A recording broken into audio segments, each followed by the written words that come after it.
Welcome back to Nick Lenz Comic Corner, Classic Non-Classics. This is episode number 1829 and Doubleshot number 1723. I got two trades from Tom King, and both of them are really good. Alright, first up it is Mr. Miracle. Yes. I believe this was actually the very first limited series he ever did for DC. Yes, I believe it was, because that's the thing with Tom King.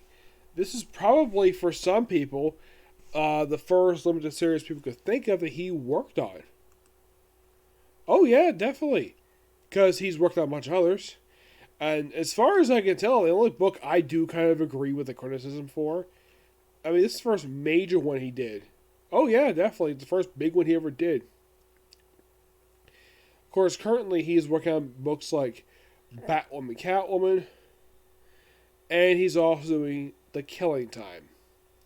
Yep, The Killing Time. Two limited series, same time. No current ongoing series right now that I can think of, no. Mr. Miracle is Tom King and Mitch Gerads' take on Mr. Miracle himself. This was the first sci-fi based series he worked on.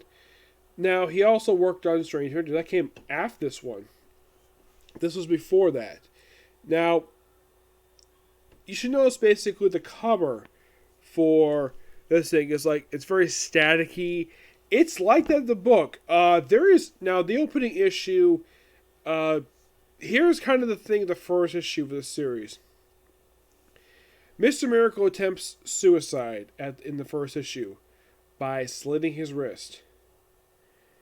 I at least got hand to Tom King. He actually handles this thing really well. And of course, throughout the first portion of the series, basically he's dealing with that. Also, I should point out about the publication thing for this book. This is, of all the limited series that Tom King has worked on, this is the only one to have delays with it. The other being Batman Catwoman, though there was reasons for that delays. The first 6 issues all released on time, but basically after issue 6, 7 they come out to 2 months later, and then 8 and 9 basically came out the following month afterwards, and then once again we have another delay between 9 and 10, basically everything came out 2 months after the previous issue, and the rest of the issue came out pretty much on time. Now, despite the whole suicide attempt, there has been a theory rolling around for the past 5 years where this whole limited series, like, it's implied Mr. Miracle died in the first issue, and the whole thing, everything happened in this book is all happening in his head. That is a theory that rolled around when this series was coming out. I don't know if it's true or not, because we also have various points in here where Mr. Miracle and Big Bard have sex. Yes. And you're probably thinking, wait, though this is a mature book, I should point out about that. One of the times, basically, they have sex was right after Big Barda beat a bunch of people, and basically this after they had just finished having sex. Basically, she beat a bunch of people, and basically her naked body, her beautiful body, is covered in blood. And apparently that's good enough for her to basically have sex with her husband. Yes, and apparently have sex with him multiple times over the course of the first half of this book, was also her having 2 children with him. A son named Jacob Free, and a daughter. Now, there's also some minor humor in here. There's also with the veggie train here, which I thought was so funny.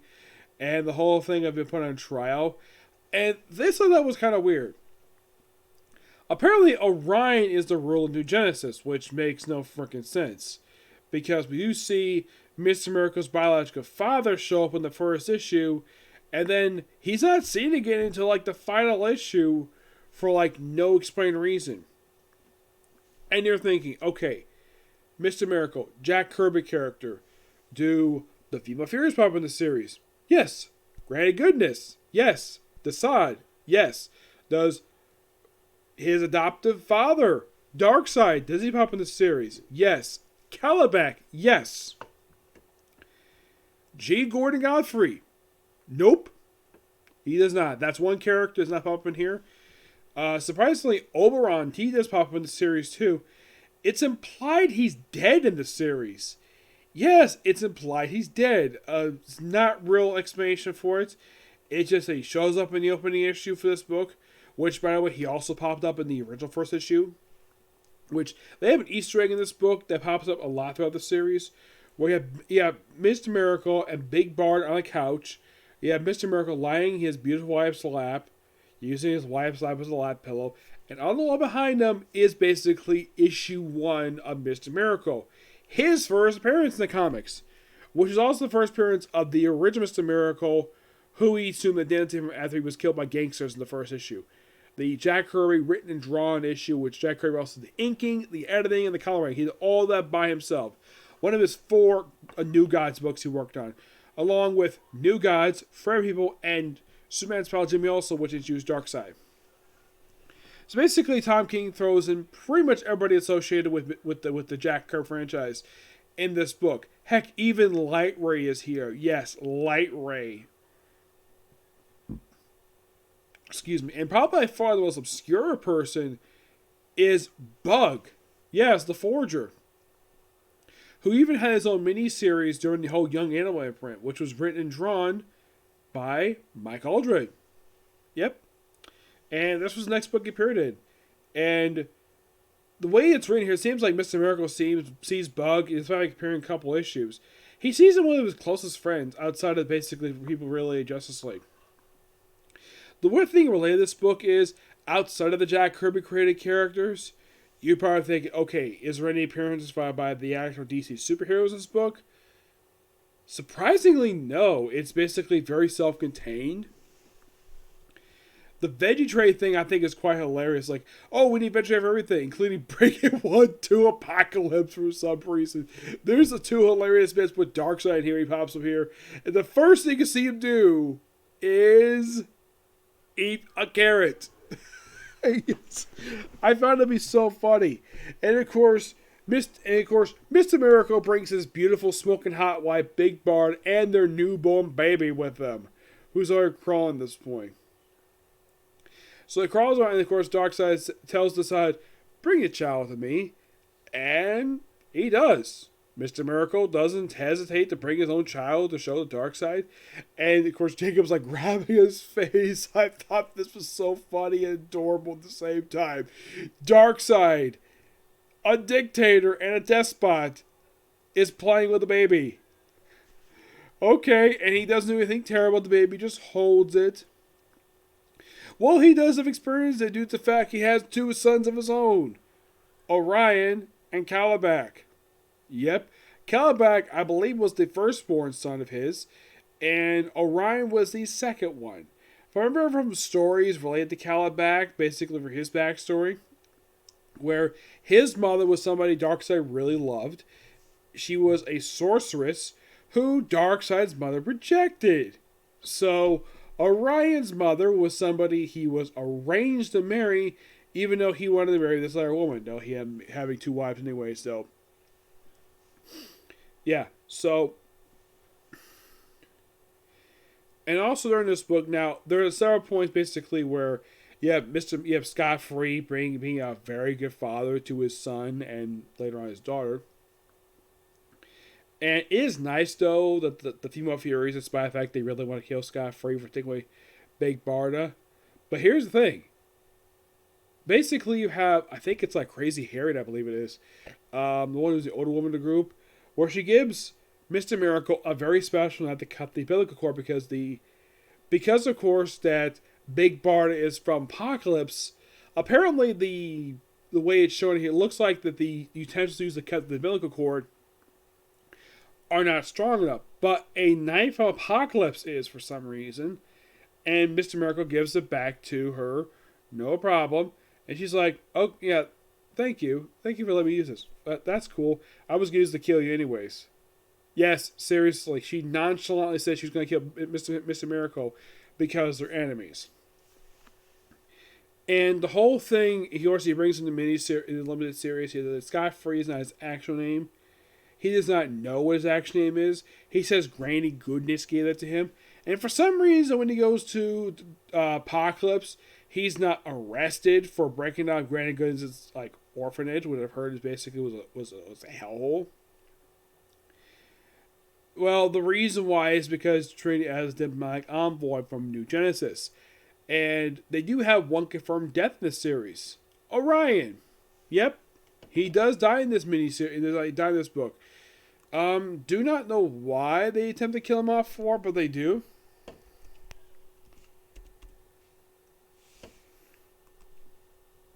Yeah, as far as I can tell, don't worry, he's still alive. Somehow, it's not really explained of how the heck that he came back to life. It is kind of weird. Yeah, he dies in issue 4. I think he does. Yeah, and it's not really explained exactly why in the world they had it where, okay, it was his apparent death. So apparently he had Mr. Miracle take over to do so, and then he just shows up.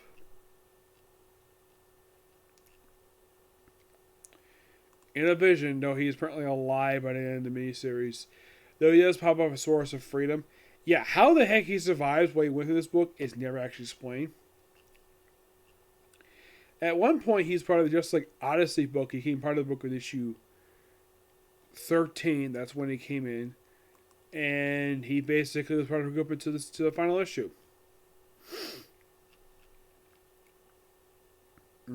Yep. I gotta admit, they basically could have abandoned this book. The book itself was really good, and in my opinion, this is Tom King, well, the best he can do anyway. Sort of a love letter to Jack Kirby. Like I said, it is kind of now. At one point in the miniseries, also, he does wear a T-shirt with Adam Strange. That's possibly him from Tom King saying, I'm going to write a series for him soon. He will, a year later, with the Strange Adventure series, which resulted in the death of Adam Strange. But this book is really good. I thoroughly enjoyed it. I give this book a 10 out of 10. It's just really good. Next up it is Rorschach. Yes, another 12-issue comic book series. And it is published on DC Black Label. It is written by Tom King, obviously. And doing miniseries, limited series for all characters from the Watchmen series, Rorschach makes total sense. Excuse me. The most about this series focuses on the original Rorschach, who actually died at the end of the original series for Watchmen. Oh yeah, he died.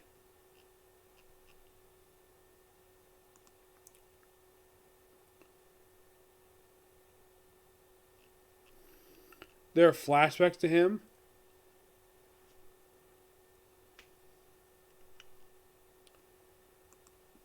Throughout this book. Yeah, and it's the original one, the original Rorschach.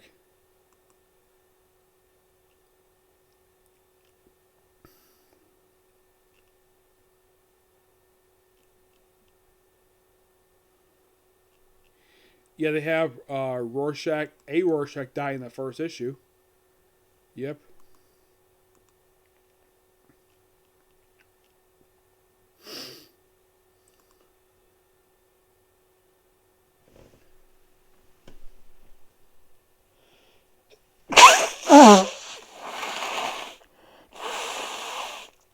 Yeah.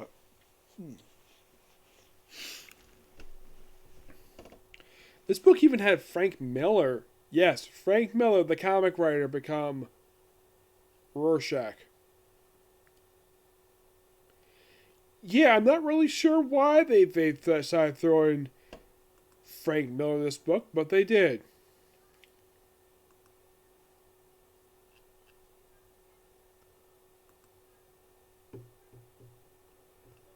Yeah, and throughout this book, it has multiple different things happening with Rorschach. And yeah, it takes place like 35 years, so it takes place mostly in present day in that Earth 4 Watchmen.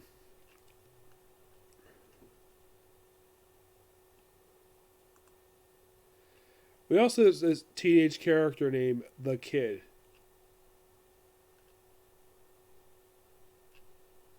She, of course, appears throughout all these issues. Despite the fact she got killed off in the opening issue of the series, just explores like a lot of stuff related to these characters.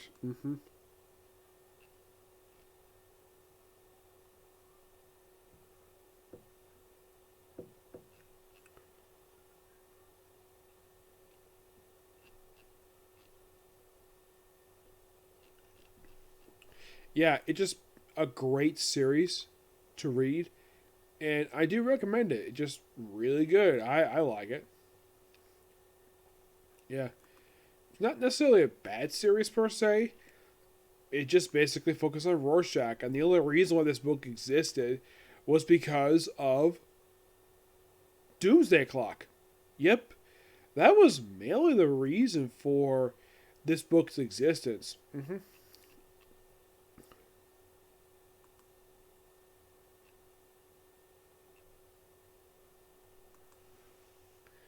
Yeah, and some of these people who assume the name of Rorschach only appear for like one issue, and that was it. Focus on this unnamed detective who just follows clues related to various different Rorschachs over the years.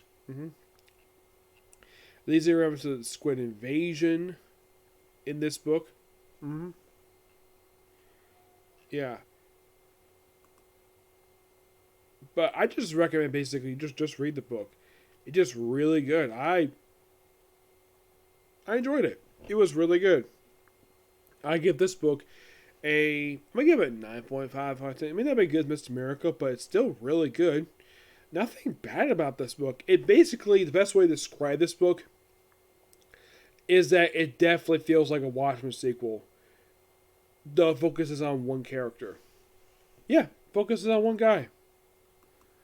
Yeah, and you might be asking, Nick, does the original Rorschach, Walter Carvas, does he appear in like any flashbacks to this book?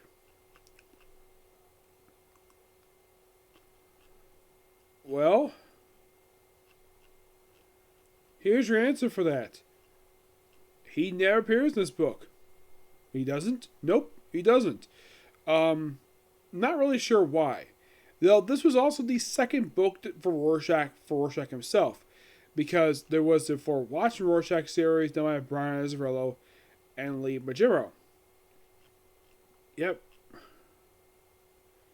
Yeah, and he is still currently the only Rorschach to get more than one book.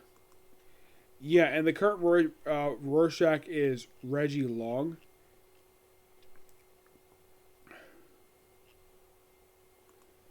And he never appeared in this book. Nope. It just focused on other Rorschachs that just happened to appear in the same Earth.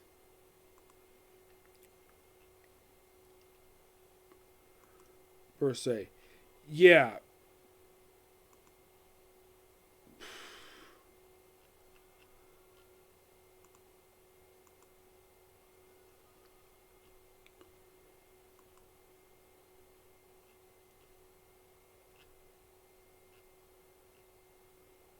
Well, they do have a couple appearances by the original Rorschach, not the one that appeared in the original comic book. It's like this book is set in the continuity of the Watchmen TV show. But when I read, it does not contradict the original comic book or the HBO series. So, yeah, it feels more like a proper sequel to Watchmen than some say it could be either to Doomsday Clock. But I enjoy Doomsday Clock. But yeah, that's going to be pretty much it for this particular review. So next one's going to be case closed, but I'm going to have to basically save for it tomorrow because it's getting kind of late now. Okay? Next video. Bye.